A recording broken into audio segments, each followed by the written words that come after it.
Oh, I have no idea what's going on here. Okay, here we are, Meridian Forest. Things are very wide in this forest.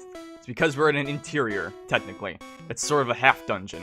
That means things are gonna get intense. I mean, I need this wide view to really further excruciate that. Except I'm not going to, because I'd rather have just the base footage of this game. Because I'm not just streaming this to play them, I'm also streaming them just so I can have somewhere I can maybe take footage from. Because I am planning on doing more with Pokemon games than just streaming them. Maybe make a video or two on them, you know, something like that.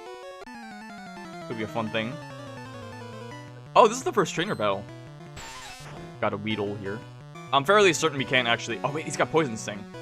Oh wait, but that's not bad for me, because I'm Grass Poison. String Shot though, that's not a problem. Okay, so Poison does still hurt me. Unless Poison Sting is a normal type move in this game. I'm not going to be too worried about types in this game, because there are some very unbalanced things in this game. Like, when I was building my team, I really had to think about things. Because certain Pokemon in these games, you would think are good, but because there's hardly any good moves for the type, or if there is, it's maybe only one, specifically for one Pokemon. And even if it is, that Pokemon might not have the proper attack stat to go along with that move. I mean, on the one hand, it makes it kind of interesting. It's not just every Pokemon is optimal. You know, there's some good Pokemon, there's some bad Pokemon. It kind of makes it feel alive. In a weird way. Like, sure, there's just some trash Pokemon. Maybe they're not good to use, but you know what? They're still interesting. And I like that aspect of it. Kind of. But most of the Pokemon that weren't good in Gen 1, but are good Pokemon now, I mostly saved for Fire Red. I even made my Fire Red team. I think there's an item over here. Yeah. It's just a potion, I'm pretty sure. Pokeball. Oh, I really hope what I have is Pokeballs. Not that I need to catch any Pokemon right now, but I want to be prepared. Because they have to be prepared.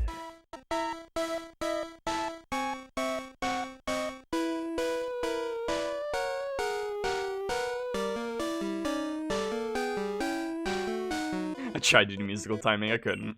You know, I did think about playing this game with some sort of English next to it, play it with a translation, get like the long play of advanced translation, or even the original Red and Blue with it, but I figured, nah, that would take away from the experience, I think. Better if I just play it normally. Because this is the only time I'm going to be playing a non-English version of a Pokemon game. Okay, well, of a mainline Pokemon game, let's say that. And if there's one game that would be really good for not understanding shit, it's Gen 1, because it's not too hard to brute force the original games, or abuse them in some way. Alright, level 10. No grass moves yet. Leech Seed is a grass move, but it's not an attack. I do need to be very careful with my teams, because once I get my Pokemon strong enough to a point, I am probably going to need to stop. And if what I need with that doesn't come in time for that, I might end up not being able to play this game for 1 week. Although if things go well, I should get what I need for this game in time. Have you even encountered any Pokemon? Not a single wild Pokemon yet. I'm going to jinx it right now. But I don't... do you think we can get through Meridian Forest without encountering a single wild Pokemon? Ah, almost. I'm just gonna run from this one. Whatever. I'm already level 10. We'll be fine. I should be grinding at least for a grass move. That should be what I'm going for. But this fight's gonna be tricky enough, because if I remember, this guy's got like a level 11 Weedle. Level 9 Weedle. Which, considering we've been fighting level 6 and 7 stuff, that's not a problem. Level 11. Come on, give me that new move. One more level. Alright. We only encountered one wild Pokemon. That's weird. Figured it'd be more. Pretty sure I'm only talking to people just in case I miss an item or something. Here we are in beautiful Pewter City. Take in the locale. The flower garden even. Step on the flowers a little bit. This guy's probably very mad that I did that. Oh well. What can you do? If you're gonna make a wall of flowers, when I'm gonna... It's not like there's a walk feature. This is an Animal Crossing where I can walk gently through the flowers. Are there any potions here, or do I have to wait till I have beaten a gym? Potion! Oh, I can't even buy that many. Alright, I'll buy 4. I think that's an escape rope, so I'll get that after the gym. Who's Jim? Step into a Slim Jim! I'm not sure there's too much we need to do in Pewter City. There's just Jigglypuff.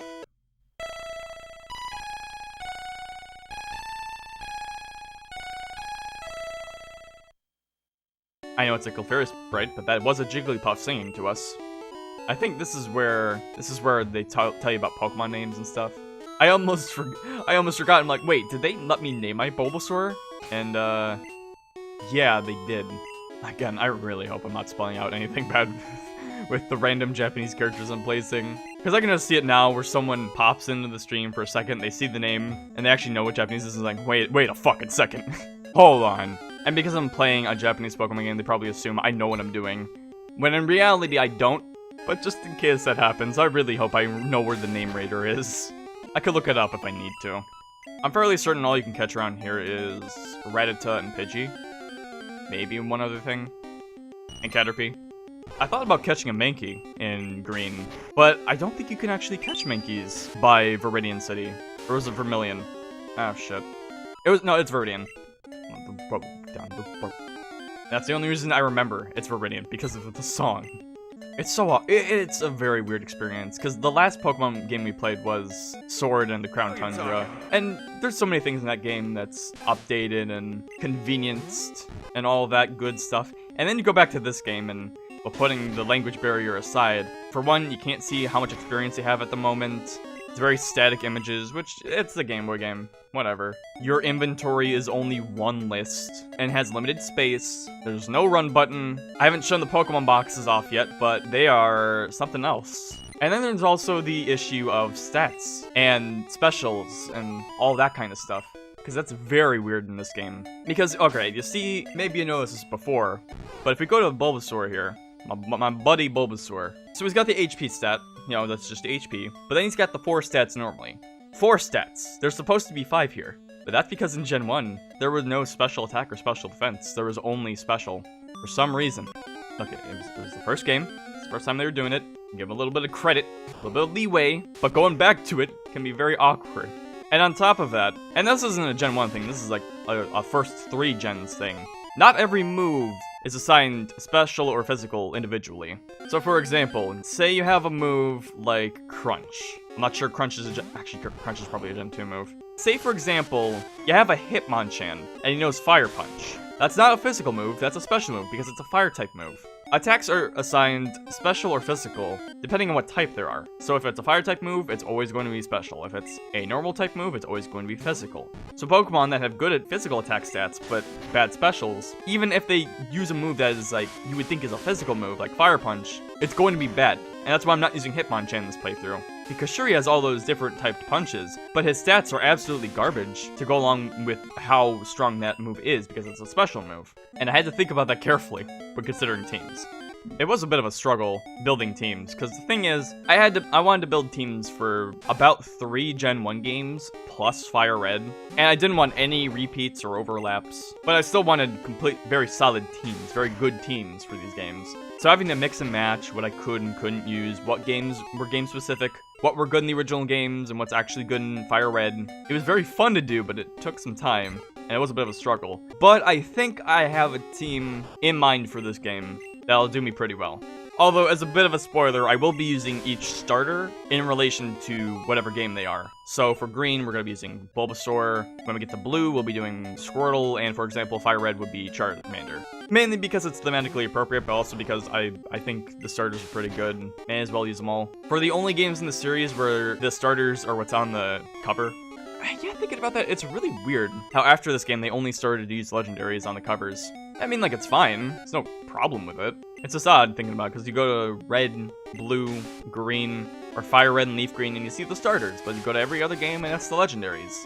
It's probably just because in this game, the legendaries aren't really part of the plot. So, and if it's your first time, you may as well show off the first Pokemon you're going to see on the adventure. But I mean, even at that, it's not like Ho-Oh and Lugia are part of the story in Gen 2.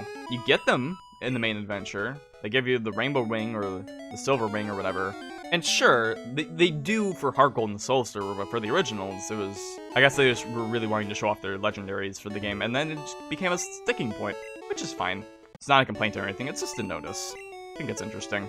I'm at least glad that the only game I'm playing not in English is a game I already know pretty well.